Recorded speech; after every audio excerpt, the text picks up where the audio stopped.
সালামু আলাইকুম। অষ্টম শ্রেণীর সুপ্রিয় শিক্ষার্থীবৃন্দ, আশা করছি তোমরা সকলে ভালো আছো। আজকে শুরু করব তোমাদের ইসলাম শিক্ষা বইয়ের 109 নম্বর পৃষ্ঠা থেকে প্রতিফলন ডায়েরি লিখন। কোরআন হাদিসের যে শিক্ষায় আমরা জীবন আলোকিত করব, উল্লিখিত শিরোনামের আলোকে আল কোরআন হাদিসের যে শিক্ষা আমার দৈনন্দিন জীবনে চর্চা বা অনুশীলন করব তা নির্ধারিত ছকে লিখে আনব। এই ক্ষেত্রে তুমি তোমার পরিবারের সদস্য সহপাঠী শিক্ষার্থীদের সহায়তা নিতে পারো।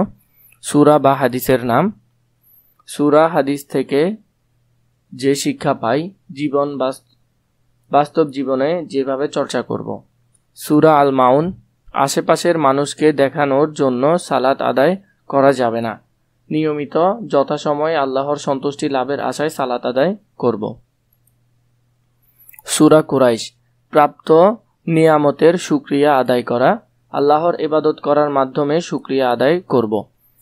সূরা আল কারিয়াহ, কিয়ামতের মাঠে মানুষদের আমলের হিসাব নেওয়া হবে, ভালো আমলের চর্চা করব। সূরা জিলজাল, কিয়ামতের দিন সার্বিক পরিস্থিতি অনেক ভয়াবহ হবে, কিয়ামতের ভয়াবহতা অনুধাবন করে বেশি ইবাদত করব। চরিত্র গঠনমূলক হাদিস, মানুষের উপকার করা সর্বশ্রেষ্ঠ বৈশিষ্ট্য, সর্বদা মানুষের উপকার করার চেষ্টা করব।